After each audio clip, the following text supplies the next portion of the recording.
이런데. 알겠습니다. 이게 진짜? 어떡하지? 아니, 뭐 이렇게 해야죠. 뭐.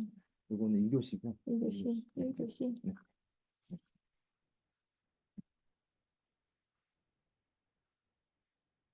네, 저희 그러면 1교시부터 설명 시작하도록 하겠습니다. 죄송해요. 제가 너무 작아가지고 너무 걸쳐가지고 얘기하겠습니다. 일단은 이제 OWASP는 다 아실 텐데 요거에 대한 LLM 어플리케이션 취약점 물어봤거든요. 그래서 요거는 진짜 답이 있는 문제여서 소설 쓰시는 분들 좀 계신데 그러면 조금 이런 문제는 사실은 알 때 이제 푸셔야 되는 거입니다. 그리고 버전이 1.7이 나왔거든요. 아, 옛날 버전이 있어요. 그래요? 그러면은 채점이 잘못되어 있을 수도 있을 것 같은 생각이 드는데요. 네, 죄송합니다. 네, 그래서 그거 점수가 그런 반영이 좀 안 됐을 수 있을 것 같습니다. 그리고 그 IDS하고 IDP는 이제 IDS에서 오탐, 미탐을 할 수 있는 게 IPS고 얘가 그 예방할 수 있다. 약간 요런 게 좀 특징이고 요거를 이제 개념을 비교하여 설명하시오라고 해서 딱 그 그림을 하나로 통으로 쓰고 원래 비교 포맷하고 조금 다르게 쓰신 분들이 있기는 하더라고요. 근데 요 개념 비교라고 써 있지만 일단 개념 비교하고 그다음에 상세 비교로 그냥 동일하게 작성하셔도 좋을 것 같고요. 요건 어쨌든 얘와 얘 특징을 좀 잘 표현해 주시고 이제 구분 쪽에 이제 뭐 단점, 장점 뭐 목표, 약간 요 목적, 약간 요런 식으로 하는 것보다는 약간 이건 이제 보안 쪽이니까 하여튼 요거스럽게 조금 구분을 잘 쓰시는 게 어떨까라고 제가 이제 채점을 하면서 생각을 해봤습니다.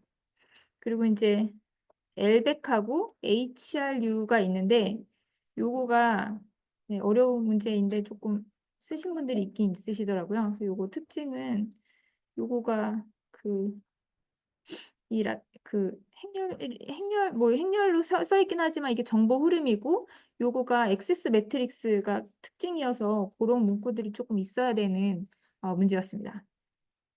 그리고 이제 제로 트러스트를 보면 제로 트러스트가 이제 보안 모델이거든요. 근데 이게 끝단어를 굉장히 자유롭게 쓰셨더라고요. 그래서 이게 이제 정의에서는 이제 끝단어가 되게 중요해서 그거는 조금 신경 써주셨으면 좋겠어요. 내용을 모르시는 것 같진 않은데 이제 그런 거 있었고 그다음에 제로 트러스트는 워낙 많이 나오다 보니까 기본적인 원칙 있잖아요. SDP 마이크로 세그멘테이션 그리고 인증 강화도 있고 그다음에 그거 관련된 프레임워크 해가지고 뭐 식별 뭐 이거 다 아시잖아요. 뭐 가시화 뭐 자동화 이런 것들 하고 그다음에 무슨 팔레시 엔진 뭐 이런 것들이 이제 다 쓰신 분들도 계시고 한 가지에 딱 집중해서 쓰신 분들이 있어서 요거는 이제 나온 지 좀 됐기 때문에 이렇게 다양하게 쓰시는 게 어땠을까 이렇게 생각을 해봤습니다.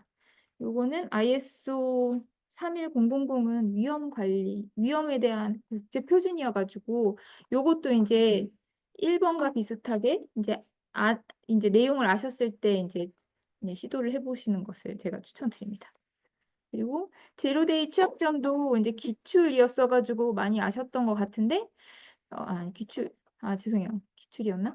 요게 기출이죠. 제로 트러스트.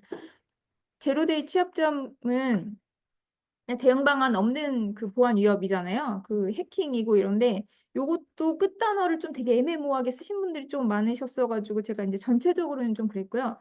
그리고 시스템이 이게 같은 이제 전략 중에 하나인데 요게 사실 그냥 위험하고 거의 비슷하긴 하거든요. 근데 이 시스템에서 말을 하는 약간 몇 가지가 있긴 해요. 뭐지? 사이버 위협에 대한 관리, 뭐 지속적인 위협 관리, 뭐 그다음에 위협에 대한 식별 그리고 이제 지속적 최적화 약간 이런 말들이 좀 있었으면 더 좋았겠다라고 생각을 해보았습니다. 그래서 이제 답안지를 보면 네 이게 이제 OWASP 탑 10에서 나오는 LLM의 애플리케이션 취약점이기 때문에 사실 이제 요게 요 기준으로 됐는데 제가 1.1 버전을 제가 몰랐어가지고 아마 요게 네 반영했을 때 조금 다르게 받으신 분들도 있을 것 같은데 요런 거는 진짜 명확하게 답이 있는 문제이기 때문에 이제 외웠을 때 푸시는 것을 굉장히 중요하다고 말씀을 드리고 그리고 이제 취약점 대응 방안 같은 게 같이 작성되면 좋은데 사실 저는 요런 문제 봤을 때 조금 고민인 게 이게 10줄인데 10줄에 이 취약점 대응 방안을 다 써서 내가 이거를 정말 이 문제에 올인할 것이냐 아니면 요걸 조금 펼쳐서 이제 대응 방안까지 같이 쓰거나 아니면 이거를 좀 적절하게 쓰고 3단락의 대응 방안을 약간 좀 이렇게 축약해서 나갈 것이냐 요건 좀 고민을 할 포인트는 있는 것 같아요. 요거는 사실 이제 일단 첫 번째로는 다 외우는 거 하고 그다음에 두 번째로 그러니까 뭐 거의 다 외우면 되는 것 같아요. 제 생각에는 10개를 진짜 막 달달 외워야 된다라기보다는 대부분 맞으면 '아 맞구나.' 이렇게 하고 채점이 됐던 것 같고 제가 인제 다른 거 봤을 때. 근데 요 10줄이기 때문에 10줄은 반드시 들어가야 되는데 이거를 20줄로 늘리기는 쪼끔 부담스럽고 10줄 예. 네. 공부하고 공부하나. 아 네네네네. 아 네네. 그렇게 그렇게 쓰시 돼야 그렇게 돼. 그쵸, 그쵸. 맞아요, 맞아요. 근데 이제 고렇게 되면 딱 10줄이어서 이제 3단락이 쪼끔 그러니까 저는 인제 쪼끔 '아 3단락 어떻게 쓸까?'가 좀 고민이 되기도 해서 보통은 인제 취약점하고 대응 방안 같이 쓰긴 하죠. 맞습니다. 그래서 요거는 고런 문제였기 때문에 제가 넘어가겠습니다. IDS하고 IPS 같은 경우는 인제 무결성, 기밀성, 가용성 이거는 그냥 기본 보안 정책에 대해서 인제 탐지하는 시스템이다.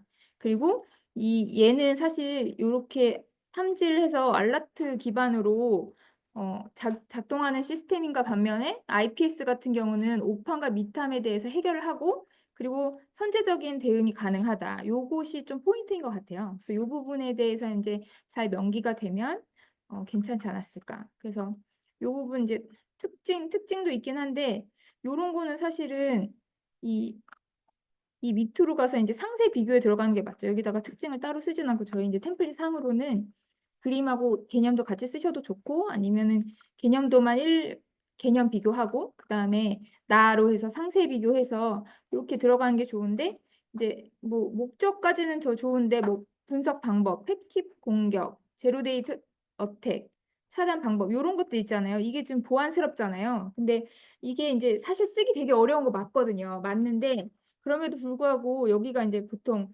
뭐 서비스, 장점, 단점, 특징 요렇게 하면 실제로 인제 비교는 사실 구분이 쪼끔 중요하기 때문에 고 부분에 대해서 좀 고민을 해 주시고 그리고 보시면 인제 여기 안에 들어갈 말들이 요렇게 빠지는 경우들도 많거든요. 그래서 고런 점을 좀 고민을 하셔서 부분을 좀 작성을 하셨으면 좋겠다고 제가 사실 인제 채점하면서 좀 생각을 했습니다. 그래서 아 네. 여기 인제 운영 측면에서의 비교도 있으니까 뭐 여기 있는 것도 다 좋죠. 그러니까 요 장점 단점은 사실 아무 데서나 쓸 수 있지만 여기 있는 방법도 좋으니까 여기 중에서 몇 개 그리고 인제 아마 멘토님이 말씀하셨겠지만 최소 6개 이상 가능하면은 이제 한 줄씩 쓰면 좋고 약간 요렇게 해서 인제 줄까지 다 거 주면 사실은 진짜 완벽하죠. 그래서 일단 요 특징이 인제 얘는 방어는 못하고 얘는 실제로 방지가 가능하고 예방 쪽에 예방까지 할 수 있다. 뭐 요런 것들이 다 내용이 들어가면 좋을 것 같습니다. 그래서 여기 어 네. IDS, IPS, 파이어월 요렇게 해서 이렇게 비교가 돼 있는데 사실은 비교 문제에 비교를 같이 쓰는 거는 저는 추천하고 싶지는 않고요. 그냥 뭐 IS, IPS가 뭐 보완을 하기 뭐 추가적으로 보완하기 위해서 뭐 CIEM이 돼도 되고 SOAR이 돼도 되고 뭔가 자동화되면서 점점 뭐 발전하고 있다. 요런 거 그냥 그림 원래 아시는 거 있잖아요. 그런 거 쓰셔도 좋고 그다음에 뭐 여기에다가 만약에 방화벽을 나는 굳이 언급하고 싶다. 그럼 방화벽까지 하면 이제 보안 뭐 아키텍처로서 뭐 더 사실 1 교시이기 때문에 좀 그렇긴 한데 그래도 인제 고런 내용을 인제 좀 쓰면 이렇게 비교보다는 쪼끔 더 시간도 절약되고 괜찮지 않을까 생각하고 있습니다.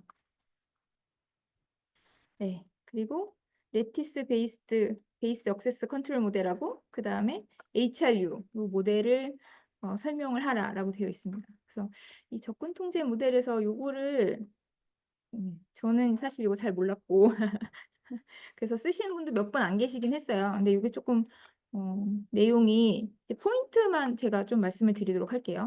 일단 접근 통제 모델은 이미 다 아실 거고 뭐 어떤 시스템이나 파일 같은 거에 읽기 쓰기 뭐 이런 거에 대해서 컨트롤 접근에 대해서 제어를 한다. 요런 모델이고 일반적으로 저희가 모델이라고 얘기하는 그 것들 이외에 이제 얘가 나온 건데 일단 접근 통제 뭐 식별 인증 인가 요거는 좋죠. 여기 근데 굳이 여기다 써야 되는 건 아니지만 이건 학습용으로 제가 썼다고 이제 판단이 되고요. 그리고 엘벡 같은 경우에는 이게 데이터의 흐름을 여기다가 이렇게 연결을 해서 이게 뭔가 흐름이 있냐 없냐를 가지고 이게 접근 통제를 결정을 한다. 그리고 여기에서 중요한 게 프로퍼티를 기준으로 한다. 이렇게 돼 있고 이게 레티스이기 때문에 이제 뭐 이렇게 격자를 기반으로 한다. 약간 이런 정도가 내용이 되겠습니다. 그래서 뭐 OS 이런 것도 있었고요. 그래서 이 프로퍼티의 종류가 심플이 있고 리버럴이 있고 그다음에 스트릭트가 있어서 요거로 구성이 되어 있다. 이 정도 쓰실 수 있으면 네, 저는 쓰시는 거 추천드리고요. 그리고 HRU 같은 경우에는 얘야말로 더 격자인데 얘는 이제 매트릭스 형태를 가지고 있고 이게 억세스 매트릭스를 기반으로 하는데 그 상태를 관리를 하고 그 상태 전이에 대해서 액세스 컨트롤을 한다. 이렇게 이제 되어 있는 모델입니다. 그래서 그 원래 지금 여기 물어보는 HRU하고 그리고 엘벡이죠. 네, 엘벡 이외에 이제 다른 것들이 우리가 알고 있는 것들 있잖아요. 이게 엘벡인 거고, 비바하고 벨 라파두엘라 그런 것들이 있는데 이렇게 뭐 비교를 하셔도 되고, 그 다음에 저희 그냥 액세스 컨트롤 나오면 모델하고, 그 다음 메커니즘하고, 그 다음에 모델 그 있잖아요. 그 세 가지 트라이앵글로 저희가 맨날 하는 거 있잖아요. 그거를 써주셔도 사실은 3단락으로는 훌륭하지 않을까. 굳이 여기 비교를 해야 되나. 라고 생각을 했지만 어쨌든 이런 것들이 있다. 이거 다 외우기 전 좀 어려울 것 같아서 하여튼 정책과 뭐 모델과 그다음에 뭐 이런 게 있다. 메커니즘이 있다. 이런 거 있잖아요. 그 그림도 어디든지 쓸 수 있을 것 같습니다.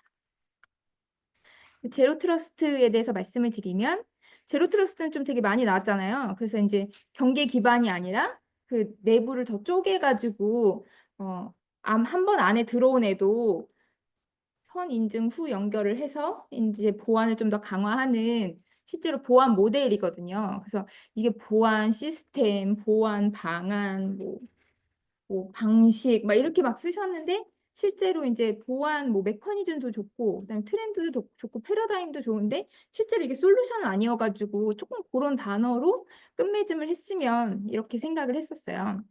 그래서 이제 그런 단어가 중요하고 그다음에 요거는 사실 1단락이기 때문에 등장 배경이 들어갈 건 아니지만 우리 요런 것들은 사실 2단락 문제로 나왔을 때 이제 쓸만한 거죠. 이제 저희가 그 뭐 개념에 대해서 쓸 때 뭐 가의 개념도의 개념 쓰고 그다음에 나의 뭔가 등장 배경이 됐건 뭐 필요성이 됐건 요런 거 쓰기가 좋은 내용이거든요. 그래서 요거는 한번 읽어보시면 이제 뭐 원격 재택 많아졌고 뭐 복잡도 많아졌고 ASM 증가 뭐 이런 게 되게 많잖아요. 그래서 그런 내용이 있다.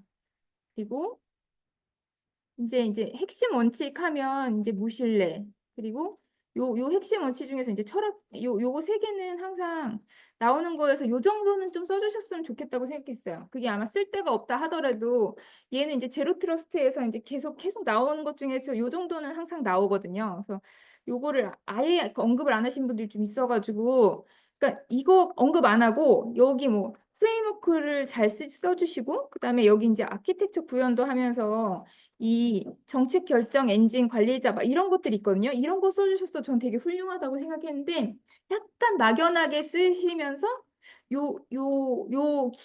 핵심 원칙이 없으면 이분이 이걸 아시고 쓰시는 건가 모르시고 쓰시는 건가라는 약간 의구심이 들거든요. 그래서 가장 뭐 좋은 거는 이제 여기 밑에 있는 내용들을 이제 잘 섞어서 이제 집어넣는 거고 그리고 이제 그게 조금 어렵다면 요거 정도는 그래도 좀 기억을 하셔서 제로 트러스트 나오면은 요게 이제 원칙이다라고 해서 적어주시면 좋을 것 같습니다. 그래서 어떤 분들은 여기 있는 내용을 이게 이제 요거가 사실 좀 되게 뭐 하긴 하지만 여기 컨트롤 플레인, 데이터 플레인 요 그림도 좀 많이 나오거든요. 그래서 요거를 반드시 외우세요라기보다는 여기 있는 내용이 그 PDP, PA, 이 PAP 약간 요런 거를 근데 요게 위에 있는 거랑 똑같아요, 사실. 그래서 요거 마이크로 세그멘테이션하고 SDP는 똑같거든요. 그래서 요런 정도 좀 써주면서 이거를 3단락으로 써주시는 분도 있거든요. 그래서 그런 것도 생각해 볼 만한 뭐 접근 방법인 것 같습니다. 그래서 이렇게 정리됐고요. 그리고 ISO 31000은 요게 이제 보안에 대해서 모든 리스크를 관리하기 위한 국제 표준이잖아요. 그래서 요거는 국제 표준이다라고 하는 게 명시되면 좋겠고, 그리고 이게 약간 그 프로세스하고 원칙을 기반으로 정의가 되어 있는 것 같아요. 그래서 구성 요소로 적어주신 분도 있기는 한데 제가 그래서 따로 이렇게 찾아봤는데 그게 없었어가지고 얘는 사실은 이제 구성 원칙과 프로세스가 중요한 앤가 보다라고 좀 생각을 했거든요. 그래서 요 내용은 한번 확인해 주셨으면 좋겠습니다. 그래서 일단 원칙이라는 게 있고 원칙을 또 되게 잘 써주신 분도 있더라고요. 뭐 통합하고 포괄적 맞춤, 종합, 동적, 유형성, 인간에 대한 요소, 지속적 개선 요거를 써주시면서 그다음에 여기서는 실제로 프로세스가 저희가 그 표준할 때 물론 다 외우면 좋지만 그중에서 제일 중요한 거를 가 있는지 없는지를 보통 확인을 좀 더 많이 하는 것 같아서 요거 위험의 식별, 분석, 평가 그리고 이제 사실 요런 거는 약간 일반적이기도 하니까 이거는 프로세스이긴 한데 좀 일반적인 위험 관리랑 좀 비슷하거든요. 그래서 요런 정도는 좀 시도해 볼 만하지 않을까. 이 31000이 위험에 대한 국제 표준이라고 하는 것만 이 기억을 하신다면 요런 정도는 좀 썼을 수 있지 않을까라고 생각을 했어요. 내용을 보고. 그래서 뭐 다양한 요런 표준들이 있다. 뭐 한번 뭐 이거 써주셔도 좋고 뭐 위험 관련해가지고 우리 뭐 그 뭐지 인더스트리 관련해서 뭐 61508, 뭐 2626, 막 이런 것들도 많잖아요. 그래서 이런 것도 좋고 아니면 위험 관리하기 위해서 우리가 그런 거에 설계 단계에서 FTA 뭐 하죠, 뭐 FMEA 뭐 이런 것도 막 아시잖아요. 그래서 3단락은 사실 뭐 관련돼서 어떤 거든지 써도 괜찮지 않았을까라고 생각했어요. 제로데이 취약점은 요것도 이게 해킹의 통칭이라고 합니다. 그 해킹의 통칭 그냥 그 뭐지?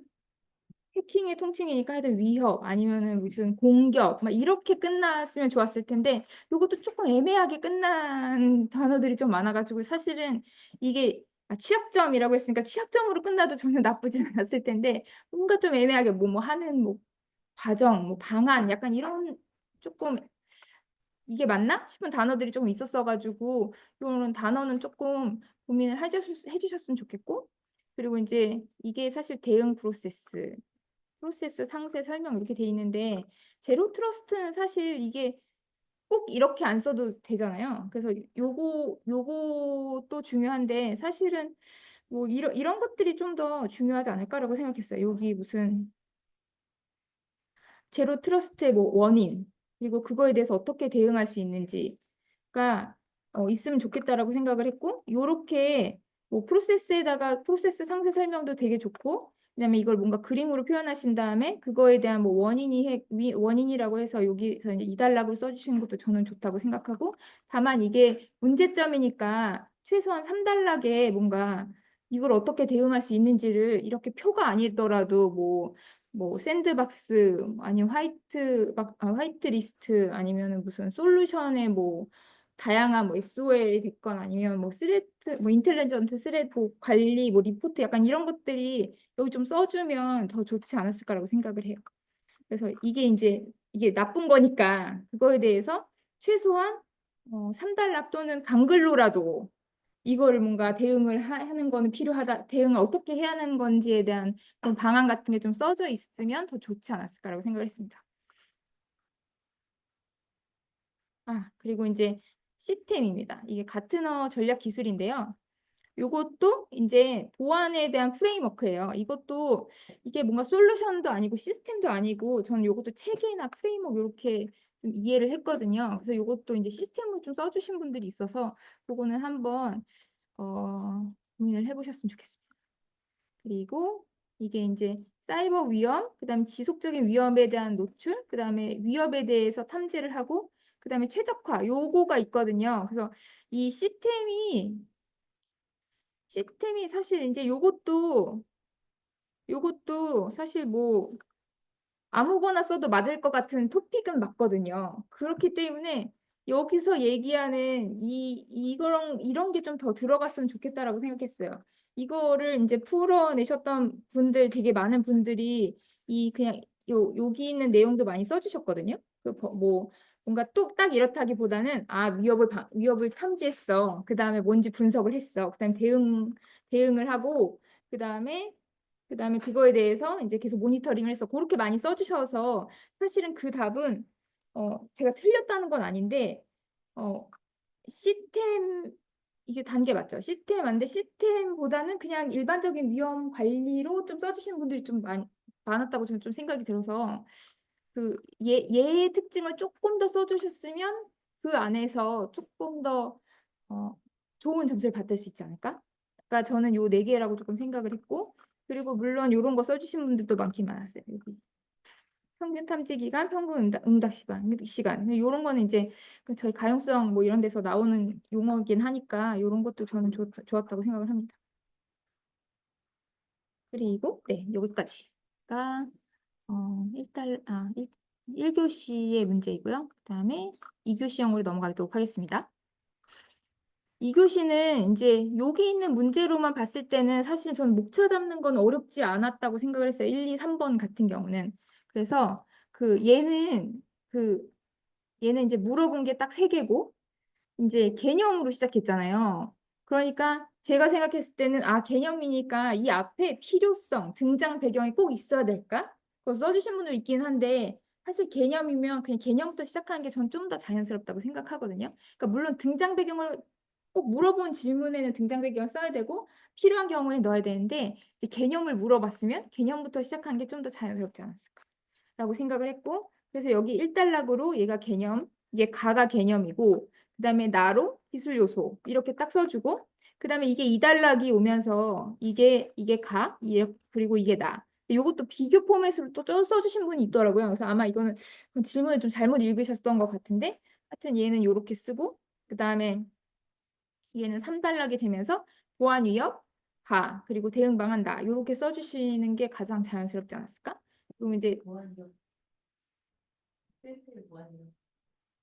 네네. SSL 보안 위협은 사실 네트워크 관련된 그냥 보안 위협 뭐 써주시면 사실은 네, 틀리진 않으니까.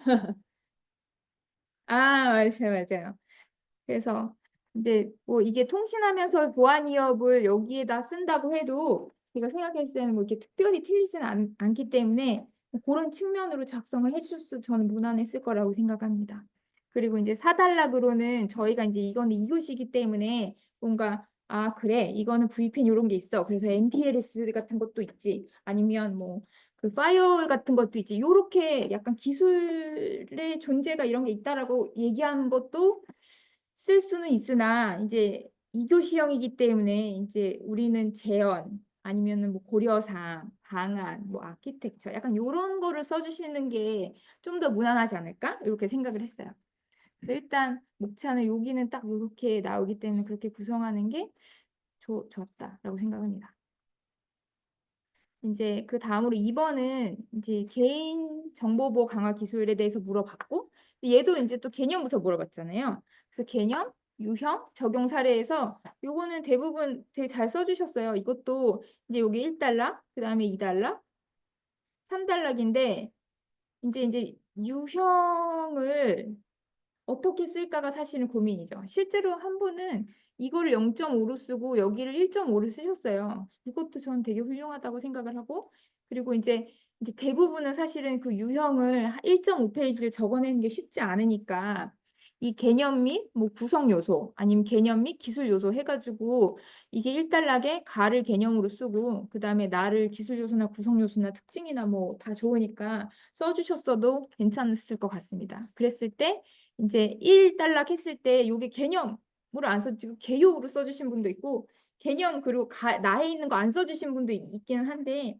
가능하면 이제 나가 어차피 다 포함된 거니까 예를 들면 개념 및 구성 요소 그렇게 한 다음에 가의 뭐 개념 나의 뭐 구성 요소 약간 이렇게 표현을 해주시는 게 좀 더 명확하지 않을까.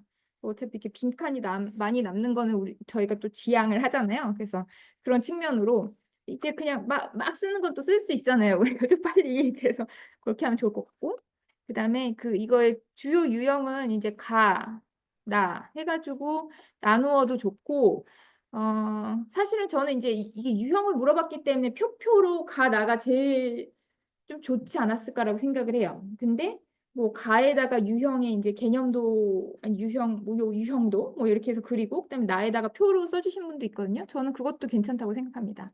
근데 이거를 이제 가나를 두 줄씩 하더라도 가능하면 물어본 거를 이제 표로 하는 것이 좀 더 뭔가 더 실속 있어 보인다고 해야 되나? 제가 물어본 거는 표로 쓰잖아요. 그래서 그게 더 좋았을 거다.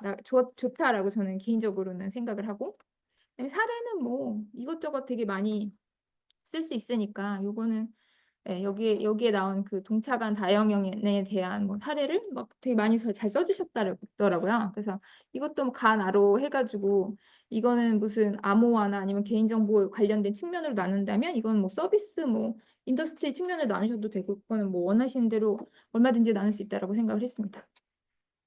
그리고 요거는 3번은 MLS인데 요것도 개념부터 시작해서 이렇게 딱 이렇게 쓸 수 있도록 나왔더라고요. 그래서 얘도 사실은 저는 요것도 1달러, 2달러, 3달러 이렇게 써주는 게 좋다고 생각을 했고 그다음에 이게 전환 단계고 그다음에 등급 추진 과정 이렇게 돼 있기 때문에 여기 개념을 이제 0.5를 쓰는 것보다 1페이지를 맞춰서 개념 그리고 이제 뭐 나를 이제 등장 배경이 될 수도 있고 아니면 특징이 될 수도 있고 이제 그런 걸 써주시는 게 좋다고 생각을 하고 이게 전환 5단계니까 이게 그 가나로 쓰기가 좀 되게 어렵잖아요. 그래서 되게 많은 분들이 잘 가는 이제 절차를 이렇게 잘 그림으로 표현해 주시고 그다음에 나에서 이 전환 5단계를 표로 잘 써주셨어요. 그래서 저는 그 어프로치가 사실은 이 단계를 한 페이지를 채우는데 가장 좋은 어프로치라고 저는 생각을 합니다. 그리고 3등급이 뭔지는 이제 가로 잘 써주셨고 이제 나가 이게 추진 과제가 정해져 있는 거더라고요. 그래서 근데 또 그것도 잘 써주시는 분들이 있어요. 그래서 제가 좀 약간 놀랬고 약간 요런 거가 이제 약간의 함정이라고 저는 생각합니다. 이거 그냥 아무거나 써도 될 것 같지만 실제로 뭐 AI 제너러티브를 쓴다 아니면 클라우드를 좀 쓰고 싶다 개발 좀 빨리 할 수 있도록 할 거다 이런 과제들이 있어요. 그 구분으로 그래서 그거 몇 가지는 조금 다 전체는 다 모르더라도 뭐 한두 개씩만 좀 기억을 하시면 훨씬 더 유리하지 않을까 이렇게 생각을 했고 여기서 이제 4단락 같은 경우는 MLS하고 그 시삽하고 그 약간 충돌이 있다고 저번에 그 이제 이술사님 멘토님 얘기하셨던 것 같은데 그거를 같이 언급을 해줘도 좋을 거라고 생각했어요. 요거 같이 해서 잘 적용하자 이렇게 써주신 분도 있기는 하고 그 MLS가 그 3단계로 돼 있는데 이게 그 물리적인 그 망분리가 최상 등급만 돼 있고 나머지 2개는 그냥 그 논리적 망분리만 요구하는데 시삽은 상중하에서 하 단계만 논리적 망분리를 허용을 하거든요. 그래서 그거가 충돌이 있어서 그거에 대해서 정책적으로 조금 더 강화해야 된다, 아니 좀 보완을 해야 된다거나 이런 거가 좀 써주셨다면 훨씬 더 뭔가 인사이트 있어 보이지 않았을까? 약간 이렇게 생각은 했습니다. 그래서 이제 내용으로 보면 그 VPN의 개념은 이제 다 아실 거고, 그다음에 네트워크 통신 기술도 좋고, 이제 보안 통신 기술 뭐 이런 것도 좋죠. 그래서 이 기술 요소 보면 이제 인증 암호화 키 관리 터널링 뭐 암호화 프로토콜 이거 되게 좋은데 이제 아무래도 이렇게 말로 쓰는 것보다는 그 뒤에 나올 것들 뭐 IP색이라든지 아니면 VPN이라든지 MPLS라든지 뭐 이런 것들을 약간 이 안에 좀 써주시면 그러니까 이런 것들이 있다면 사실은 이제 여기로 가는 게 더 좋죠. 뭐 IP 뭐 하여튼 IP색 뭐 여기 있구나. 하여튼 그런 게 조금 여기 더 그러니까 터널링은 되게 중요한 키워드고 그리고 여기 있는 것들 중에서 이제 저희가 암호화 알고 있는 것들이 많잖아요. 이게 이제 SSL 쓰면서 뭐 CA도 필요하고 뭐 여러 그 IP색에서 나오는 뭐 IK도 쓰고 그렇기 때문에 그런 거가 물론 뒤랑 조금 중복이 되긴 하지만 여기 이제 약간 기술 요소로서는 그런 것들이 나와도 좋지 않았을까라고 개인적으로 생각을 했습니다. 그래서 이제 2단락으로는 IP색에 대해서 이제 설명을 하는데 이게 3계층이고 그리고 여기에 이제 나오는 AH하고 ESP 프로토콜하고 IK 뭐 그리고 뭐 정책 DB 뭐 정책 관련된 뭐 PA 뭐 이런 게 있었던 것 같은데 이런 것들 써주시면 좋고요. 그래서 요 그림은 한 3줄, 4줄? 그리고 요거 가능하면 3줄, 4줄? 이렇게 쓰면 4줄까지는 못 쓸 거고 2줄에서 3줄이지만 하여튼 이게 기술 요소라고 해서 이제 들어가면 좋고 그리고 이제 SSL 같은 경우는 요거 4개가 있잖아요. 그래서 저는 이거를 CHAR 차라고 외우긴 했는데 요거 그 상위 레벨과 하위 레벨의 프로토콜 구성 요소 써주시면 제일 좋죠. 그래서 얘는 4에서 7계층이고 뭐 이렇게 생겨서 얘가 얘가 뭐 얘를 설명을 하는 것이 좋다고 생각했습니다. 그래서 이제 SSL인데 이제 여기는 여기 있는 것도 써주신 분들도 있고 그리고 이제 네트워크 관련해서 이제 위협, 뭐 취약점 이런 거 써주시면 좋을 것 같고요. 그리고 이제 대응 방안 역시 네트워크 관련된 뭐 암호화를 하고 그리고 프로토콜 뭐 맞춰서 잘 쓰고 그다음에 뭐 패치 잘 하고 이런 거 써주시면 사실은 이제 무난하다고 생각합니다. 그리고 이제 이게 4단락이니까 이거 이제 비교 포맷은 제가 생각했을 때는 요거는 이제 이것도 좋지만 이게 2교시니까 저희는 이제 방안, 고려사항 아니면은 뭐 성공 CSF 뭐 이런 거 써주는 게 더 좋으니까 요렇게 만약에 요렇게 쓰신다고 하면 뭐 네트워크 측면 아니면 관리적인 측면 해가지고 뭔가 정말 간단하게 이렇게라도 해서 뭐 이렇게 고려사항이 됐던 아니면 집을 지어서 뭔가 CSF가 됐건 요런 거를 좀 써주시는 게 더 좋지 않을까 이렇게 생각을 했어요. 넘어갈게요.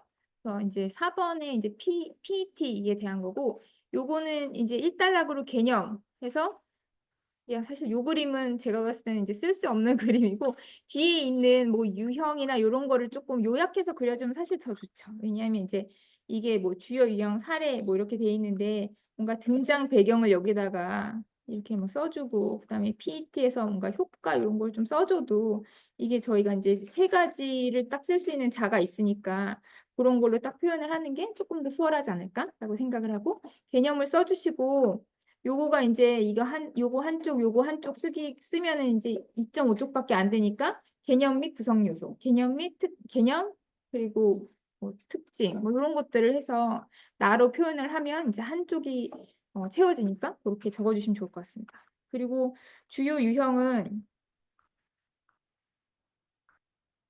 뭐 이게 저희가 그 영지식 증명, 차분 프라이버시, 합성 데이터, 동형 암호화, 그 다자 연산, 신뢰받는 뭐 실행 환경, 저는 요거는 잘 모르겠지만 뭐 연합 학습 뭐 되게 많잖아요. 뭐 간 이런 것도 있고 그래서 요런 것들을 다 써주시는 게 그러니까 최대한 많이 써주시는 게 좋고 이제 어떤 분들 또 그림도 그려주셨더라고요. 그 그림도 전 좋다고 생각을 했고 그래서 요거는 이제 최대한 많이 써주시는 게 좀 더 유리하겠다. 그리고 그다음에 어, 그 3번으로는 적용 사례인데 적용 사례가 이제 기밀 컴퓨팅 이렇게 나왔더라고요. 그래서 저는 요 적용 사례는 이렇게 쓰는 게 좋을 것 같고 그다음에 만약에 더 쓰고 싶다면 이 기밀 컴퓨팅을 한 개를 그러니까 만약에 기밀 컴퓨터를 쓰고 싶다. 내 사례로서 그러면은 뭐 이제 강글에다가 넣어줘야 되는 거죠. 기밀 컴퓨팅가? 근데 하나로 쓰기에는 저는 조금 그렇고 그 한 2개 정도를 만약에 내가 찝어서 이 PET로 가장 이제 많이 사용되고 있는 게 이제 활용 사례니까 활용되는 사례로서 기밀 컴퓨팅과 뭐 예를 들면 연합학습이 있다. 이렇게 해서 가로 해가지고 기밀 컴퓨팅 나로 해서 뭐 연합학습 이렇게 쓰셔도 좋고 아니면 이제 지금 적용 사례니까 적용 사례 뭐 그런 사례를 그렇게 개별로 써주셔도 좋고 그게 아니라면 정말 여기처럼 이렇게 뭐 사례로 해가지고 뭐 이렇게 써주셔도 좋고 저는 뭐 어느 쪽도 괜찮다고 생각을 해요. 근데 그림을 그리는 것 자체가 어떻게 보면 요 토픽이 조금 부담스럽다고 저는 생각하거든요. 이거야 뭐 되게 명확하긴 한데 그래서 이런 식으로 이렇게 표로 쓰는 거는 이제 조금 연습이 많이 되셨으니까 표로 이렇게 설명하는 것이 더 좋지 않을까? 그리고 나서 뭐 사달락으로는 뭐 원하시는 거, PET 뭐 적용 아키텍처 아니면은 뭐 똑같아요. 고려사항 아니면 재현 뭐 그런 것들을 써주시면 이제 무난하지 않을까 생각을 합니다. 이런 거 써주시면 좋죠. 사실 GDPR 뭐 이런 거. 그래서 이제 뭐 정책적인 측면으로는 GDPR도 있고 뭐 뭐지? 우리나라 그 개인정보보호법 이런 것들에 대해서 개정되고 뭐 이런 것들 써줘도 되니까 꼭 여기는 이제 네, 4단락은 사실은 꼭 기술적인 거 아니어도 정책적인 것들도 많이 들어가니까 그런 거 써주시면 좋을 것 같습니다. 그리고 이제 3번 다중보안 체계인데요. 여기를 보면 요거가 네, 요게 이제 얼마 전에 이제 발표가 돼서 이걸 또 사람들이 이제 또 많이 얘기를 하시더라고요. 그래가지고 다중 보안 체계를 통해서 이제 클라우드나 아니면은 망분리에 대해서 조금 더 완화해서 잘 써보자라고 하는 취지로 만들어진 차등 적용 정책이고요. 이게 이제 끝단어가 네, 끝단어가 중요하기 때문에 이것도 뭐 체계로 끝나도 좋고 정책으로 끝나도 좋고 그냥 구분 약간 이러면 전 좀 애매하다고 생각했어요. 그래서 그 정의는 사실은 조금 그 단어 끝단어가 조금 무게감이 있는 단어를 써주시면 좋을 것 같아요. 구분 이러면 이게 끝난 건가 안 끝난 건가? 그러니까 이런 생각이 들어서 그런 거는 조금 고민을 해주셨으면 좋겠고 이제 요 그림은 이제 원하신 대로 표현을 하시고 그다음에 물어본 게 개념이고 그다음에 5단계가 뭐야? 3등급과 추진까지가 뭐야라고 했기 때문에 이제 일단은 첫 번째로는 개념 물어봤으니까 개념부터 저 같으면 이 그림에 맞춰서 쓰고 그다음에 특징도 좋고 아니면 등장 배경도 좋고 저는 그런 거 썼을 것 같습니다. 그러니까 나로서 그런 것들을 채워주고 그다음에 전환 5단계가 있는데 이게 모델, 그다음에 분류, 그다음에 모델링 그리고 그다음에 대책 수립, 그다음에 평가 이렇게 돼 있더라고요. 그래서 여기도 이렇게 가로 절차도를 그리고 그다음에 나로 상세 설명을 하는 게 가장 무난하지 않았을까. 그리고 여기서 중요한 건 이제 등급 분류하고 이제 분류하는 거하고 그다음에 그 서비스에 대한 모델링이 좀 중요한 것 같다고 생각을 했습니다. 그래서 그런 것들을 좀 잘 봐주시면 좋을 것 같고 3등급은 이미 많이 아셔가지고 이건 굉장히 잘 써주셨어요. 근데 이게 이제 요렇게 되다 보니까 3등급 하다 보니까 여기다가 등급 이래가지고 이런 거 써주신 분들이 있기는 있어요. 그래서 요거가 3등급 뭐 3등급별 특징이어도 좋고 여기에 끝단어가 여기 두 번째로 들어가면서 이게 저희의 키워드가 되잖아요. 근데 사실 이 3등급이 물어본 거는 맞는데 기밀 민감 공개를 여기다가 쓰고 나서 그걸 6줄을 넣는 게 맞을까라고 사실 저는 생각을 했고 그렇기 때문에 이제 3등급이라고 물어봤지만 우리는 3등급이 어차피 그냥 이게 3개의 단어라는 걸 알기 때문에 등급이 3개인데 걔의 특징은 뭐야? 얘는 뭐 물리적 망분리가 필요해. 얘는 논리적 망분리가 필요해. 뭐 이런 거 있잖아요. 그걸 여기다가 좀 잘 써주시고 뭐 데이터의 특징이어도 좋고 그러니까 그런 식으로 좀 표현을 해주셨으면 좋겠어요. 저희가 이 2단락 두 번째 칼럼에 키워드를 계속 쓰잖아요. 근데 3등급을 물어봤을 때 과연 얘가 키워드인가? 키워드 맞지만 키워드로 2단락을 차지하기엔 조금 약하다고 생각했고 그렇기 때문에 요거 별로 이제 그 중요한 특징이 됐건 아니면 그거를 이제 잘 표현할 수 있는 단어들 여기를 채워줘서 이 6줄을 잘 채워주시면 좋겠다라고 생각을 했어요.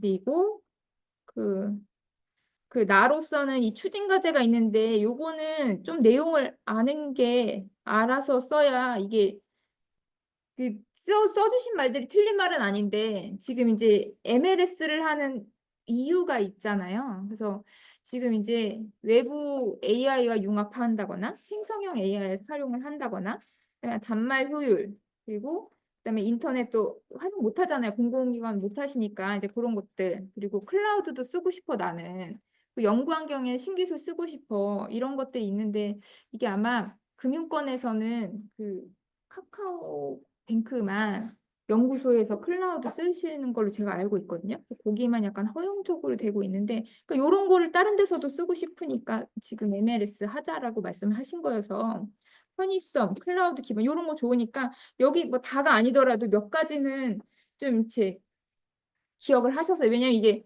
8대 추진 과제이기 때문에 이것도 답이 있는 거여가지고 이 약간 상상의 나라를 펼치시면 요거는 사실 좀 마이너스가 될 수 있어서 하여튼 요거는 조금 생각해 주셨으면 좋겠습니다.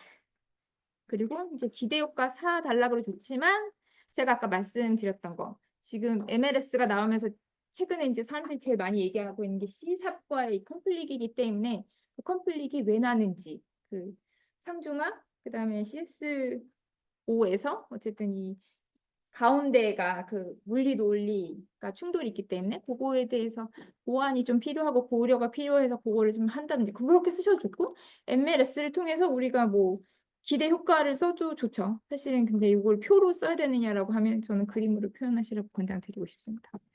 그래서 여기까지 설명드리고요. 일단 한 10분 정도 쉬신 다음에 진행하도록 하겠습니다. 수고하셨습니다.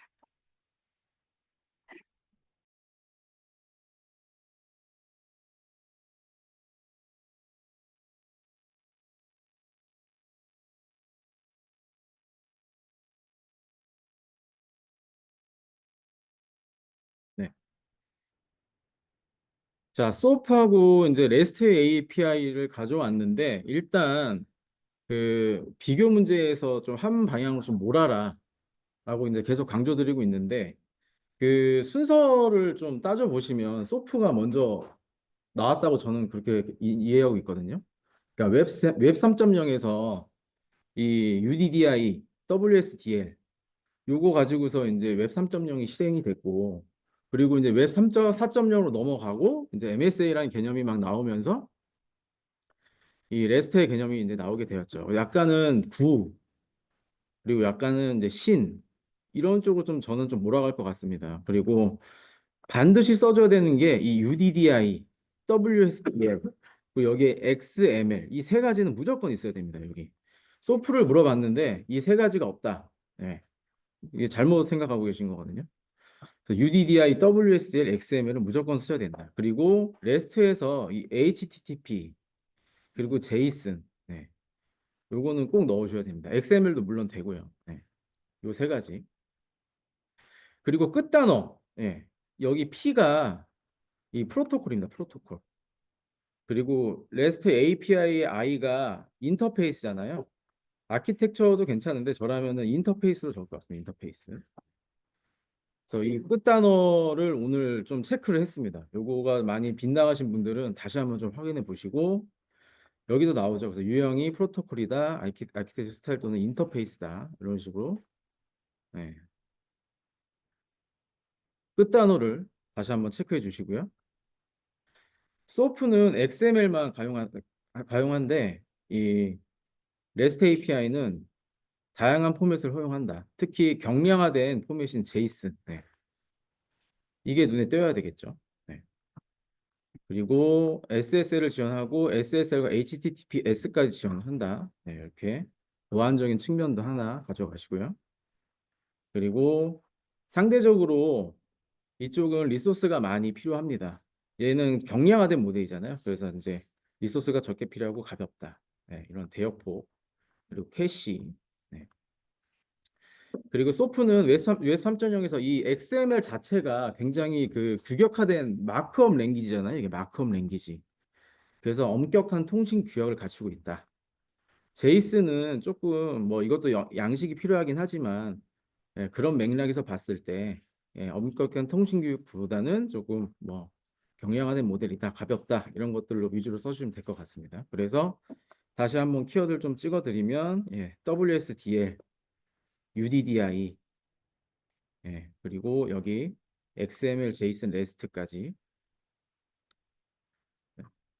그래서 이런 키워드가 있는지 좀 체크를 했습니다. 그리고 그림에서도 여기 보시다시피 UDDI 레지스트리, 그죠? 서비스 리퀘스터, 그리고 그 사이에 WXML이라는 그 마크업 랭귀지로 통신을 하고 요 언어죠, 언어. WSDL로 서로 통신을 한다. 네, 요 개념도까지 한번 보시기 바랍니다. 예, 그리고 CBDC. 네, 이 중앙은행에서 그죠? 이 발행을 하고 그죠? 발행. 발행을 한다는 거는 그다음에 통제를 하겠다는 거잖아요. 통제. 총량 통제. 예. 그리고 보증. 그리고 이게 또 이자 지급도 할 수 있다. 네. 그래서 누가 하느냐? 중앙은행이 한다. 그죠? 그리고 디지털 전자적 화폐다. 네. 그래서 그런 키워드 위주로 좀 적어주시고 이 CBDC는 특징을 2-나에다가 적으신 분들이 가끔 계시는데 그 조금 적절하지 않은 것 같습니다. 요거는 특징 같은 경우에는 무조건 1달러에 넣어주시는 걸로 그렇게 하는 게 좋을 것 같아요. 이 나의 특징이 들어가 버리면 뭔가 좀 빠진 느낌이에요.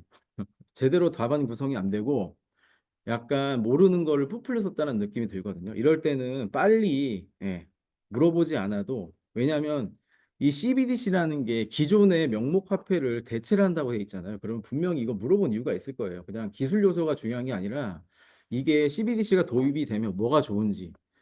그래서 익명성을 보장할 수 있으나 필요에 따라서 제한이나 통제가 가능하다. 그죠? 그리고 이자 지급도 가능하다. 한도 총량 관리가 가능하다. 그리고 뭐 특정 시간대나 어쨌든 이 중앙 통제가 가능하다라는 특징들이 있잖아요. 네. 그러니까 현 상태의 어떤 암호화폐에 대한 문제도 해결을 하고 실물화폐 세계에서 그죠? 이 전자화폐에 대한 요구 사항이 많아지다 보니까 이런 특징과 등장 배경이 있다라는 것들을 1달러에 적어주시는 것이 더 제가 봤을 땐 적절해 보입니다. 이런 내용들이 2달러로 가버리면 부적절하다. 그래서 2달러 내용은 일단 이 그림, 네. 요게 이제 1달러형 그림이 되겠죠. 네. 그래서 이제 블록체인 기반도 있고 중앙 통제하는 기반도 있고, 그죠? 단일 원장 방식과 분산 원장 방식과 허가형, 비거형 이런 이 정도로 수준으로 그려주시거나 이 둘 중에 하나는 그려주셔야 될 것 같습니다. 이거 둘 중에 하나는. 네. 그래서 내가 CBDC의 구현 방식과 어떤 유형들이 있는지를 좀 집중을 하겠다라고 하시면은 이 그림이 낫고요. 아니면 나는 CBDC에 대해서 안에 어떤 기술들이 이제 이루어져 있는지 그런 것들을 더 딥하게 쓰겠다라고 하시면 이 그림이 더 나을 수도 있겠죠. 네. 그래서 단일 원장 방식, 근데 중앙에서 통제하는 방식은 이게 꼭 이 블록체인 기반이 아닐 수도 있습니다. 이게 중앙관리기관에서 그냥 관리하는 기존적인 어떤 C파이라고 하잖아요. D파이 말고 C파이 센트럴라이즈 이 파이낸스 형태를 이제 띠고 있기 때문에 꼭 단일 분산원장 블록체인 기반이 아닐 수도 있다. 네. 그래서 헷갈리시면 안 됩니다. 요거 다시 한번 조금 확인을 하시라고 제가 가져와 봤는데 중앙에서 통제하는 거는 블록체인 기술이 안 쓰일 수도 있다. 그리고 분산원장 기술은 당연히 블록체인 쓰이겠죠. 그래서 여기에 블록체인에 관련된 어떤 그런 문제점이라던가 관련된 그런 기술, 합의 방식 이런 것들이 다 여기 안에 키워드로 들어온다라고 이제 보시면 되겠습니다. 네. 그래서 일단 이런 문제 있잖아요. 이렇게 요즘에 최근에 이제 떠오르는 문제들은 묻지 않아도 일단 1달러의 특징 그리고 유형, 어떤 유형이 있다라고 하면 유형. 그리고 3단락에는 뭐 어떤 그런 기대 효과도 좋고요. 동향. 네. 그래서 뭐 중국에서 어떤 화폐가 발행 중이고 미국에서 검토 중이고 이런 내용들이 있잖아요. 네. 그런 것들을 묻지 않아도 3달러까지 쭉 연계가 되는 것이 중요하다. 네. 그래서 특징은 2달러에 적지 마시고 꼭 1달러에 적으십시오. 1달러에. CBDC 다시 한번 좀 보시고요. 특히 유형 이렇게 구분이 된다는 거. 네. 한번 보시고 리눅스 컨테이너 이 어디서 하느냐 정의가 가장 마음에 들지 않는 이 문항 중에 하나였습니다. 오늘 채점을 하다가 정의가 좀 그렇다. 어디냐? 리눅스 OS 상이잖아요. 어디에서 그죠? 그러면 정의를 항상 쓰실 때 굉장히 어려워하시는데 자 어디에서 그죠? 뭐뭐 하기 위한 뭐뭐 끝단어 요 정도만 써도 사실 두 줄 채울 수가 있거든요. 자 리눅스 호스트 상에서 네임스페이스와 시급을 활용하여 여러 개의 독립된 컨테이너를 그죠? 통합은 아니다. 배포 관리 뭐 좋은 말 있잖아요. 배포 관리 그리고 경량화 위한 컨테이너 기반 가상화 기술. 요 끝단. 네. 그래서 리눅스 컨테이너 경량화 가상화 이런 내용이 없으면 내가 지금 정의를 뭔가 좀 잘못 쓰고 있는 거예요. 네. 그래서 너무 어려워하지 마시고 어디에서 뭐뭐 하기 위한 끝단어. 네. 내가 지금 이렇게 좀 간단하고 설명할 수 있게 쉽게 남이 봐도 딱 봐도 이제 설명이 잘 될 수 있게 지금 정의를 쓰고 있는지 다시 한번 좀 체크가 필요할 것 같습니다. 네. 오늘 이 문제에 들어가신 분들은 정의를 다시 한번 꼭 보시고요. 예, 나머지 내용은 키워드 기반으로 봤습니다. 특히 요거 제가 뭐 찍어드렸죠. 컨테이너, 라이브러리 버트, 그 다음에 C그룹, 네임스페이스, SU 인덱스 요거 5가지는 무조건 쓰셔야 된다. 네. 요 키워드 기반으로 봤고요. 그 다음에 3단락은 비교도 좋지만 예, 도커를 그 오케스트레이션 하는 쿠버네티스 그죠? 이런 내용으로 발전이 되면은 이제 좋을 것 같다. 이렇게 보시면 될 것 같습니다. AICC. 네. 요것도 AI와 기존의 컨택트 센터가 그죠? 결합된 거잖아요. 이거를 하고 나면 뭐가 좋느냐? 네.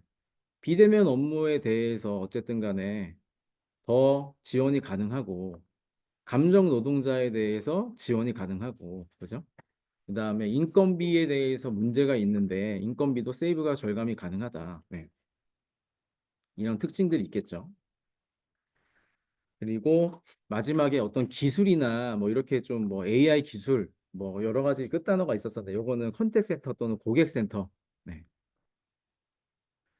그래서 지능화된 AI나 머신러닝이나 언어 처리 기술 기반의 예, 기술을 활용하여 업무를 자동화하거나 그죠? 그다음에 기존의 이런 감정 노동자들에 대해서 업무를 효율화하는 차세대 뭐 스마트 고객센터, 차세대 AI 기반 고객센터 네, 이런 끝단어 다시 한번 좀 체크해 보시고요. 그 다음에 그림은 여러 가지 기술이 있겠지만 일단 AI니까 AI에 집중을 해주셔야 되겠죠. 이 AI. 네. 그래서 AI 기술, 언어 처리 기술, 알고리즘 이런 것들이 중간에 깔리고 그 다음에 이 서비스 어떤 서비스를 제공을 하느냐 기존의 어떤 컨택트 센터와 다른 어떤 서비스가 있을 거잖아요. 이거 2가지를 잘 쓰신 분들 위주로 채점을 잘 했습니다.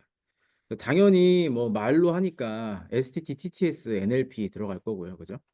여기 들어가 있잖아요. 그래서 텍스트 분석 기술, 그다음에 학습과 관련된 AI 기술 뭐 중간에 뭐 레그도 있고 많이 적어 주셨더라고요. 예, 그다음 SLLM도 적어 주셨고 다 관련된 키워드가 맞긴 맞습니다. 예. 그다음에 이런 거 활용해서 여기에 이제 언어 처리와 알고리즘이 서로 상호 보완이 돼야 된다. 이게 중요하겠죠. 네.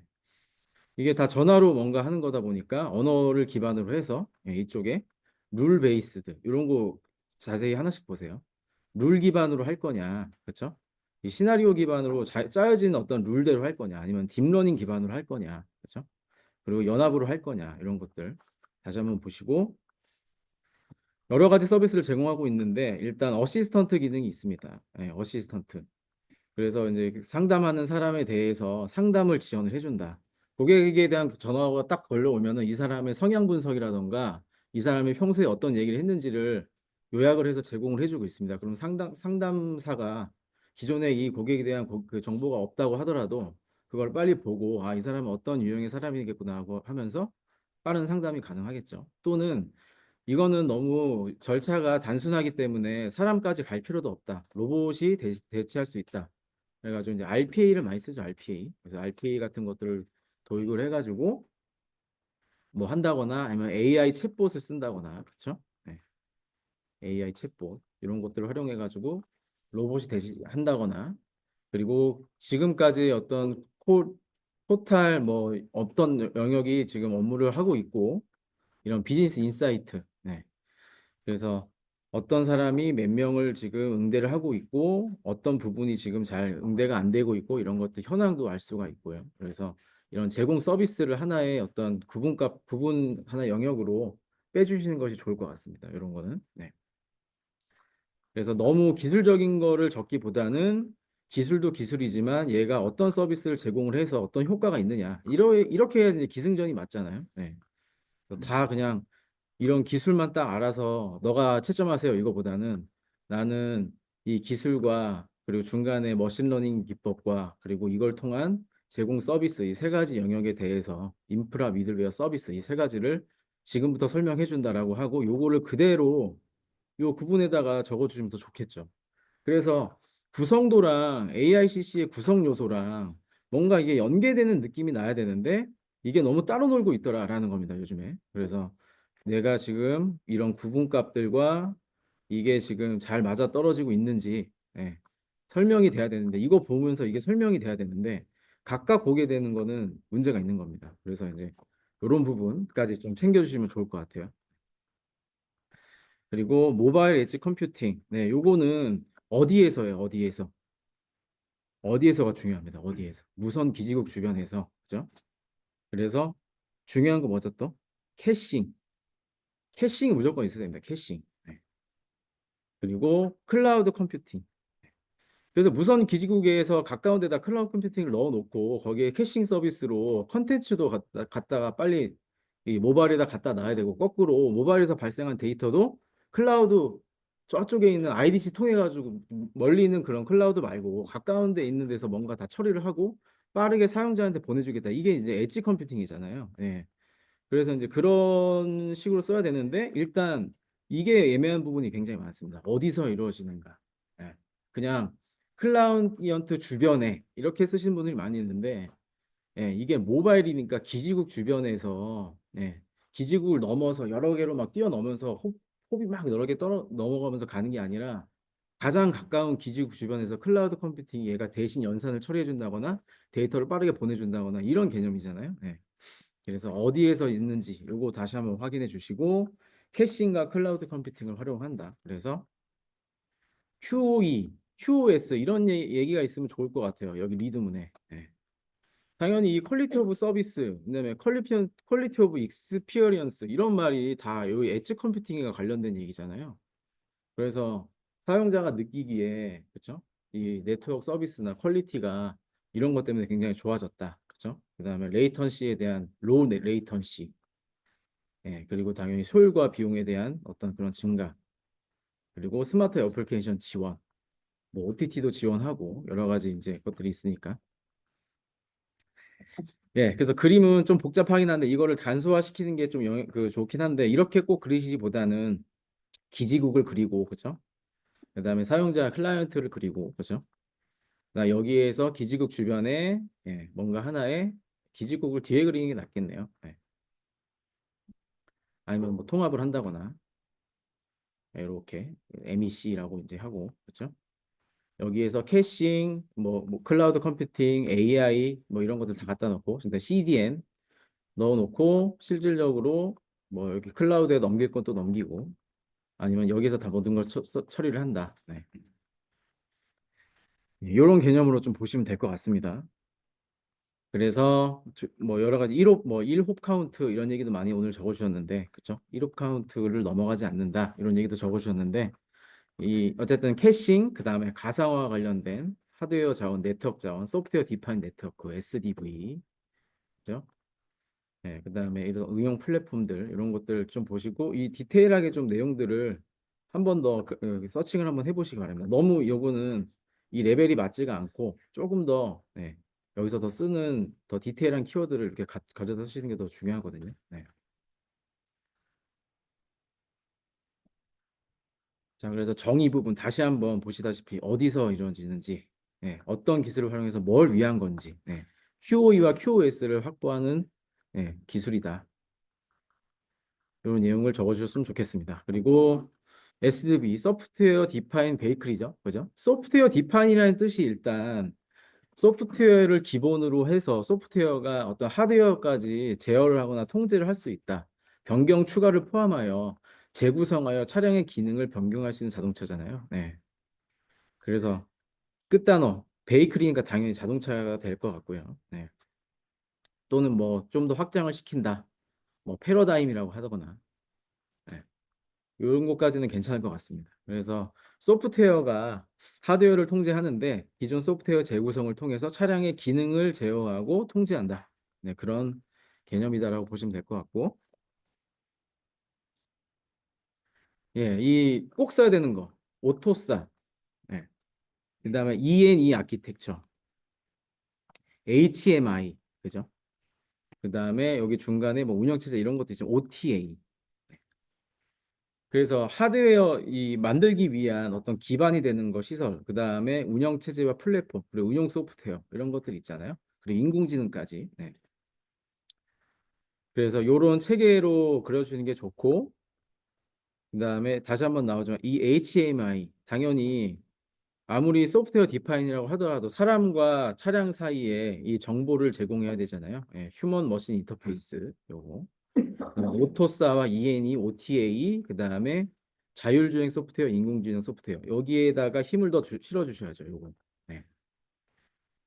그래서 기반 아키텍처, 플랫폼, 의용 소프트웨어. 소프트웨어 디파인이니까 얘가 더 눈에 잘 띄어야 됩니다. 이쪽이. 네. 그래서 위쪽에다가 다양하게 적어 주시고 뭐 에이다스라든지 예, 그 저희가 CITS에서 배울 때 기본적으로 소프트웨어 디파인 베이클에 관련된 내용들 많이 제가 말씀드렸잖아요. 그런 것들 더 디테일하게 주시면 좋고 뭐 라이다나 레이더 이런 것도 괜찮습니다. 네. 예, 그래서 이제 SDV는 하나의 꼭지로 나올 수 있으나 CITS와 연계를 시키셔서 뭐 중요한 거 몇 가지 더 제가 말씀드렸었죠. 이 LTE V2X, 네. 웨이브, 네. 통신과 관련된 거, 그죠? 네. 이런 통신도 한 꼭지로 넣을 수가 있을 것 같습니다. 네. 그래서 이렇게 1교시형은 제가 출제를 했고요. 그리고 2교시는 4번, 5번, 6번을 했습니다. 4번은 1교시형과 조금 겹치긴 하는데 그래도 조금 깊게 써보시라고 제가 출제를 했고 5번은 그 반은 이 멀티 클라우드와 관련된 얘기고 반은 어떻게 보면 약간 그 IT 경영의 이 뭘까요? 시스템 구축 절차? 뭐 이런 거가 될 것 같습니다. 그래서 반반 섞인 문제고 6번은 완전히 이 헬스케어와 관련된 내용이 되겠습니다. 네. 그래서 4번 같은 경우에는 목차를 잘 잡으셔야 되거든요. 4번. 이게 그 4단락이 필요한 문제일까? 다시 한번 잘 생각해 보시는 게 중요합니다. 네. 그래서 물어본 것만 정확히 적어도 이거는 득점이 가능하다. 네. 그래서 이제 가상머신과 컨테이너에서 구체적으로 설명을 하고 있어요. 구체적. 네. 그러면은 구체적으로 설명하라는 거는 얘를 하나의 꼭지로 빼고 얘도 하나의 꼭지로 빼고 그다음에 차이점을 하나로 빼라. 1, 2, 3으로 빼라라는 거거든요. 그죠? 네. 아니면 1에다가 지금 VM과 그리고 도커와 그죠? 쿠버네티스와 이런 지금 가상 머신과 관련된 기술들이 발전이 되고 있는데 지금 내가 요거를 다 얘기를 해줄게. 인트로를 적어주고 2, 3, 4로 쓰던가. 네. 그래서 요거는 정말 팩트로 누가 제대로 썼느냐가 이제 문제지 4단락을 뭐 다른 내용을 지어 쓴다거나 하는 거는 좀 아니다. 네. 그래서 정확하게 3장을 쓰시더라도 정확하게 3장만 쓰면은 네, 키워드가 있고 내용을 정확히 알고 계신다라고 하면은 채점이 된다라고 이제 보시면 되겠습니다. 그리고 CSP 요거는 정말 누구나 들어와 가지고 단계적 구축 절차 이거 말 못하는 사람 거의 없거든요. 네. 그러면 구축 절차는 당연히 지어낼 거고 구축 시 고려 사항에 대해서 누가 디테일하게 많이 적느냐가 이 문제의 핵심 포인트입니다. 예. 멀티 클라우드 누구나 알거든요. 지금 CSP 2개 이상 해가지고 애저랑 AWS 막 동시에 쓰고 이제 그런 개념이긴 한데 이 두 가지가 다 지금 썰을 풀 수 있는 거니까 이 3단락에서 구축 시 고려 사항을 정말 세부적으로 너가 기술사 정도의 레벨이 되는 사람으로서 디테일하게 너가 이걸 뽑아낼 수 있느냐. 예, 이게 지금 핵심 포인트다. 이 문제에서. 그래서 이제 1, 2, 뭐 3 가겠죠. 예. 이런 식으로 하고 여기에 고려사항에 어떤 관점으로 분리를 했느냐. 이게 중요하다라고 이제 보시면 되고 특히나 2열, 표의 2열에 그냥 표면적인 얘기보다는 이 클라우드에서 안에서 특히나 뭘 봐야 되는지에 대해서 좀 더 세세하게 좀 뜯어야 된다라고 이제 그런 문제다라고 보시면 되겠습니다. 그리고 헬스케어는 뭐 이거는 요즘에 워낙 또 하나의 분야로 뜨고 있어가지고 예, 내용 정도 확인해 보시라고 다시 가져온 문제다라고 보시면 되겠습니다. 그래서 예, 요거부터 보면요. 이 딱 여기서 이렇게 해줬잖아요. 제가 원하는 어떤 형태이기도 합니다. 이게 옛날엔 이렇게 했고 VM이라는 개념이 올라왔고 그다음에 컨테이너가 이렇게 했다. 그렇죠? 이런 식으로 발전 단계가 있으니까 내가 지금부터 다 설명해 줄게. 이런 거잖아요. 네. 그래서 이제 VM부터 여기는 좀 묶었네요. 지금 가나를 묶었습니다. 네. 그래서 이제 뭐 가로 빼시던 아니면 한 달락으로 이제 빼시던 그건 상관없지만 일단은 이 여러 가지 내용들이 있지만 이 호스트, 게스트 OS, 호스트 OS, 하이퍼바이저 이 세 가지 무조건 있어야 되겠죠. 그죠? 이 그림에도 나와 있어야 됩니다. 그림에도. 하이퍼바이저, 호스트 OS, 게스트 OS. 그죠? 그리고 이 방가상황화는 차이점이 뭐죠? 여기. 네. 수정된 게스트 OS. 요 차이가 있는 거잖아요. 네. 그래서 전가상화, 반가상화, 그다음에 베어메탈, 호스티드 이렇게 이런 방식들이 있다. 하고 빠져나왔네요. 그리고 컨테이너 같은 경우에는 중요한 거는 여기 컨테이너 엔진, 도커 엔진이 있어야 되죠. 무조건 요거. 그리고 컨테이너에 아까 제가 말씀드렸던 이것들. 네, 네임스페이스 C 그룹 여기 라이브러리 버트, 네, SE 리눅스 뭐 등등. 그래서 가장 큰 차이점을 이제 뒤에서 비교를 해라라는 건데, 예, 여기서도 딱 보시다시피 얘가 더 구기술이고 얘가 더 신기술이에요. 예. 그러면 약간 좋다 나쁘다로 몰아가는 게 좀 그렇긴 한데 저라면은 확실하게 모일 것 같습니다. 확실하게. 그래서 오버헤드라는 말이 딱 눈에 띄어야 되고, 예, 오버헤드. 그래서 컨테이너 방식은 오버헤드가 적다. 그리고 작은 배포가 가능하잖아요. 얘가 그렇죠? 그래서 배포를 할 때도 작은 단위로 배포가 가능하니까 얘는 MSA 지원이 가능할 거고 얘는 모놀리식에서 많이 쓰이는 방식이다. 이런 것들이 어디선가 지금 나와야 될 것 같습니다. 여기 나오네요. 네, 이렇게 마이크로소프트의 구축 최적. 네. 그래서 이 역사를 알면 이 발전 단계를 알면 구신이잖아요. 그러면 조금 몰아갈 수 있어요. 얘가 좀 나쁜 거고 얘가 좋은 거고. 네. 그래서 얘는 좀 무겁고 가볍고 그렇죠? OS가 여러 개 깔리고 한 개만 있어도 되고 이게 지금 여기서 다 파생된 거거든요. 이거를 아냐 모르냐가 지금 이 문제의 핵심입니다. 네. 그래서 결국은 공부를 하실 때 각각의 개별도 중요하지만 이런 큰 흐름을 알고 네, 이 답안이 좋은 것 같아요. 이렇게 역사를 말해주면서 지금 너가 원하는 거 이 컨테이너 방식이 좋다는 걸 결국 얘기하려는 거 아니야. 지금 요거를 이제 말하고 있는 거거든요. 네. 그래서 비용도 호스트 한 대만 비용 지불이 가능하고 그죠? 게스트 OS가 추가적으로 많이 깔리지가 않으니까 굉장히 가볍고 빠르고 MS를 지원한다. 그죠? 다수의 어플리케이션 레벨까지 패키징하고 격리를 한다. 그리고 관련된 라이브러리랑 여기에 관련돼 있던 그 애플리케이션 관련돼 있는 디펜던시들 있잖아요. 뭐가 있죠? 라이브러리 그리고 뭐 버전 이런 것들을 다 각각 다르게 구성할 수가 있잖아요. 그런 편의성도 있고 네. 네, 그래서 그런 부분에서 다양하게 구분을 좀 뽑아내시고 사단락은 뭐 이런 적용 분야도 좋긴 하지만 저는 어쨌든 간에 이게 기승전결이잖아요. 여기에다가 하나를 더 붙일 것 같습니다. K8S. 네. 그러면 마지막에 그냥 깔끔하게 여기가 사단락이 K8S로 갈 수가 있겠죠. 네.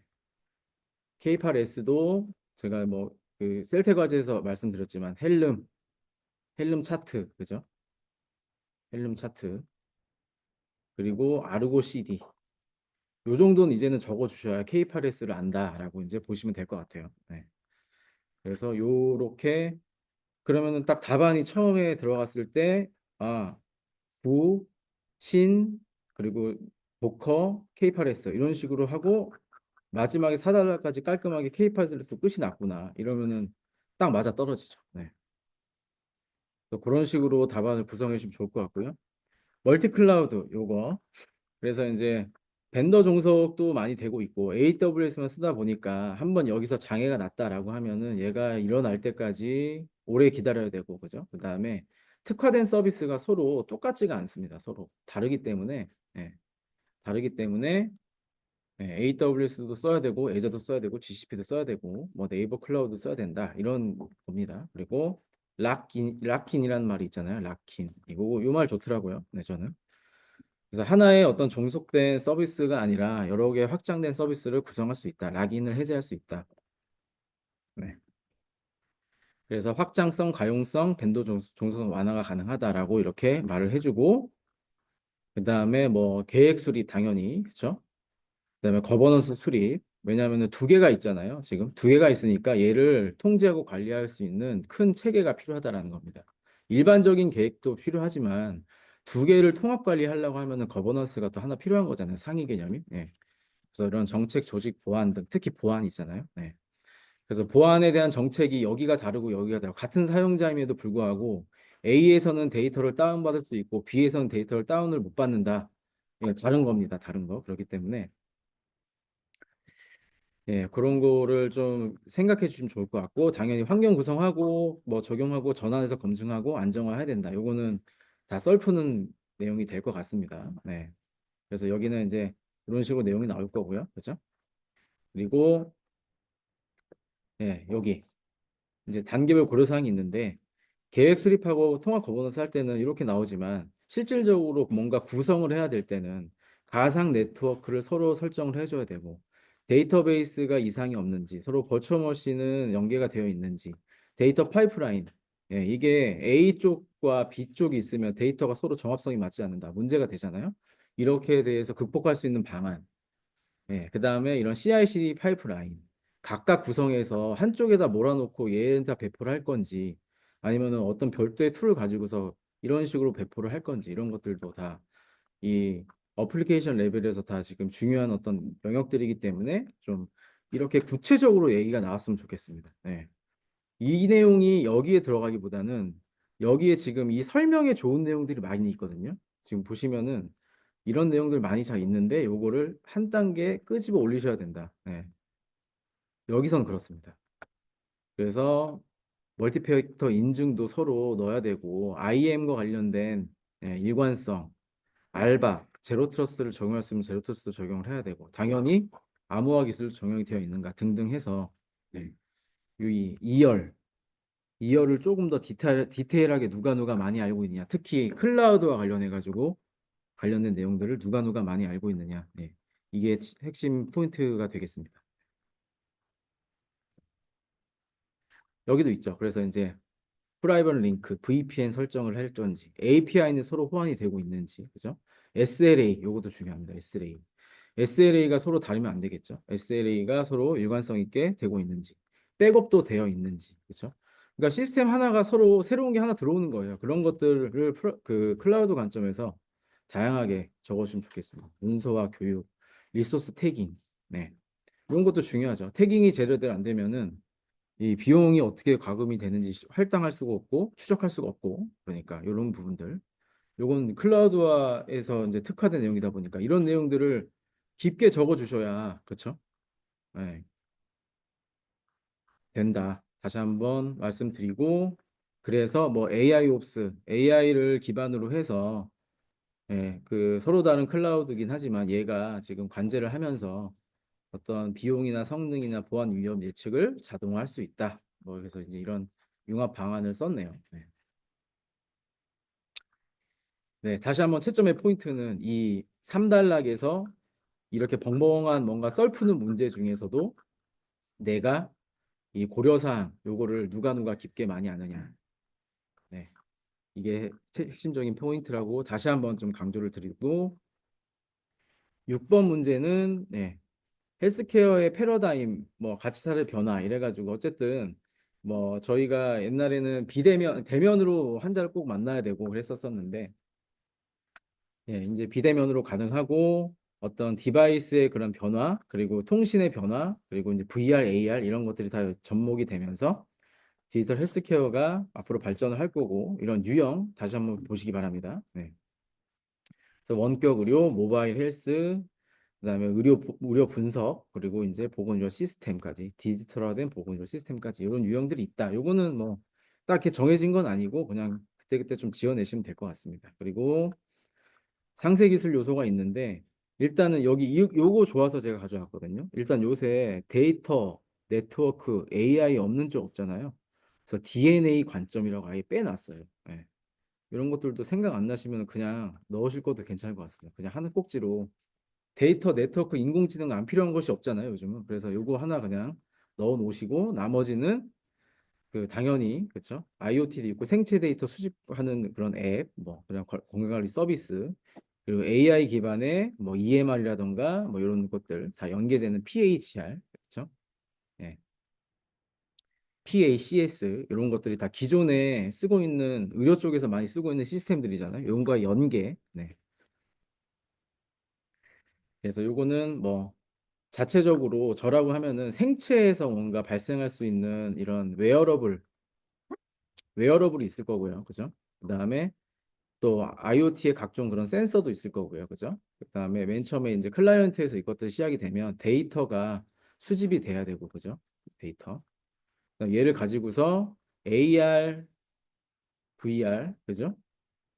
그리고 원격 진단할 수 있는 그런 시스템, 그리고 그림이 있으면은 또 그림 가지고서 뭐 예측할 수 있는 AI 예측 시스템, 그렇죠? 이런 것들로 세분화가 될 수 있다. 다양하게 적어주시면 좋을 것 같습니다. 네. 요즘에 AI가 빠지면 안 되니까 예, 환자의 어떤 그런 사진, 예, 뭐 어디 뭘까요? 뭐 CT 사진 이런 것만 보더라도 요즘에 학습 기반으로 해서 다 예측이 가능하다 하니까 그런 내용을 적어주시면 되겠죠? 그리고 시사점은 여러 가지가 있는데 일단은 제가 이거 공부할 때만 하더라도 이 하드웨어 이슈가 있었습니다. 우리나라는 소프트웨어는 그래도 괜찮은데 의료기기를 하드웨어는 다 외산에 의존하고 있다. 하드웨어도 당연히 이런 이런 것들이 필요할 텐데 하드웨어는 어떻게 할 것이냐, 웨어러블이나 이런 것들 어떻게 할 것이냐, 하드웨어에 대한 이슈가 있었고 일단 이런 것들 다 개인정보입니다. 네. 개인정보 환자에 대한 어떤 민감 정보이기 때문에 이런 거에 대한 보안 이슈, 그렇죠? 그리고 세 번째는 제도가 뭔가 좀 가로막고 있는 것 같아요. 네. 그래서 이제 뭐 유전자 검사라든가 빅데이터 관련 규제 이런 것들이 같이 맞물려 가지고 제도도 지금 개편을 해야 되고, 그렇죠? 그리고 관련된 어떤 원천 기술이 없다. 네. 그래서 R&D나 뭐 글로벌 스타트업이나 이런 것들 육성이 필요하다. 이 네 가지 꼭지로 적어주면 될 것 같습니다. 이게 지금 4단락으로 왔잖아요. 그죠? 시사점이 4단락으로 왔는데 여기에서 자꾸 분량 얘기를 안 할 수가 없는 게 적어도 3단은 해주셔야 됩니다. 3단은. 3단에 6개는 적어주셔야 뭔가 시사점에 대해서 내가 이 사람 지금 많이 고민을 하고 있구나 느낌을 받을 수가 있거든요. 근데 2단에 4개를 적으면 네, 이게 좀 뭔가 부족해 보입니다. 그리고 물어본 거잖아요, 지금. 네, 물어봤습니다. 물어본 건데 냉철하게 4개를 적었다. 사달락으로 빼고 4개를 적었다. 그렇으면 조금 부족한 면이 없지 않아 있으니까 내가 물어본 거를 사달락으로 뺐다라고 했을 때는 적어도 3단, 3개의 구분에 6개는 적어줘야 된다. 이렇게 다양하게. 그래서 그렇게 답안이 외형적으로 보여주는 것도 이 시험의 일부기 때문에 꼭 좀 지켜주셨으면 좋겠습니다. 네. 그리고 두 줄로 적으시면 안 되겠죠. 이럴 때 두 줄 올려치기를 하시면 안 되고 이렇게 적는 걸 두 줄 올려치기라고 하는데 뭐 잘 아실 거예요. 네. 여기에다가 이제 사실 이렇게 줄이 있긴 한데 한 내용을 이렇게 두 줄에 쓰는 거잖아요. 한 내용을 두 줄에 쓰고. 예. 그럼 냉철하게 얘는 세 개를 쓴 겁니다. 세 개. 예. 이렇게 올려치지 마시고 빽빽하게 6개를 써주시면 그래도 개수가 카운트가 되니까 네. 6개에 3개 구분될 수 있도록 그렇게 해주시면 될 것 같습니다. 네. 네, 그래서 이제 저번 주에 이제 모의고사도 치시고 이제 시간적인 게 조금 연장이 되다 보니까 뭐 한 가지 좀 잔소리를 좀 하자면 그 개인적으로 조금 이 목표가 있으실 겁니다. 목표. 네, 당연히 이제 60점이긴 한데 지금 냉철하게 이제 앞으로 남은 시간을 바라봤을 때, 그렇죠? 네. 그래서 내가 남은 시간을 냉철하게 쪼개가지고 갔을 때 어느 정도로 갈 것인가. 이제 점수를 좀 확정을 하셔야 됩니다. 점수를. 이번에 내가 53점을 받을 것인가. 아직 여기에 못 받으신 분들은 53점 목표를 하셔야 되고 그다음에 난 여기 있는 것 같기도 하다라고 하시면은 더 열심히 하셔야 되겠죠, 당연히. 그런데 아직 조금 이제 준비 단계에 있으신 분들은 내가 몇 점을 받을지 다시 한번 좀 생각해 보시기 바랍니다. 이 시험이 항상 완성된 사람이 시험을 보는 건 아니거든요. 물론 뭐 5년, 뭐 3년에서 5년 길게 하신 분들은 예, 뭐 다 모든 토픽을 다 설명을 했다라고 하시더라도 당일날 시험장에 모든 문제를 다 쓸 수가 없습니다. 선택을 못하게 나오거든요. 예. 그래서 가늠을 해보셔야 되겠죠. 이번에 내가 57점으로 목표를 하고 했는데 더 안 나왔어요. 그러면은 이게 뭔가 좀 부족한 거잖아요. 예. 더 열심히 하셔야 된다는 그런 반증입니다. 예. 그리고 이런 목표가 없으면은 앞으로 이제 공부하실 수가 없습니다, 진짜. 왜냐면은 이게 단계적으로 53에서 그죠? 57 올라가고 그리고 53의 의미가 뭐냐면 내가 적어도 12페이지를 쓸 수 있느냐. 이게 지금 관건이거든요. 모든 문제를 선택을 해서 그러니까 알건 모르건 예. 이 53점이 나오고 나면 그때부터 이제 뛸 수 있는 상태가 되는데 57점이 아직 안 되신 분들은 냉철하게 다시 한번 예. 정이라도 남은 기간 내가 정이라도 제대로 써가지고 이 55점에 이전에는 맞지 않는다라는 어떤 그런 목표를 잡으셔야 되고 57점이 되는 순간 언제든 누구나 빠져나갈 수가 있습니다. 요거는 이제 시간 싸움이거든요. 네.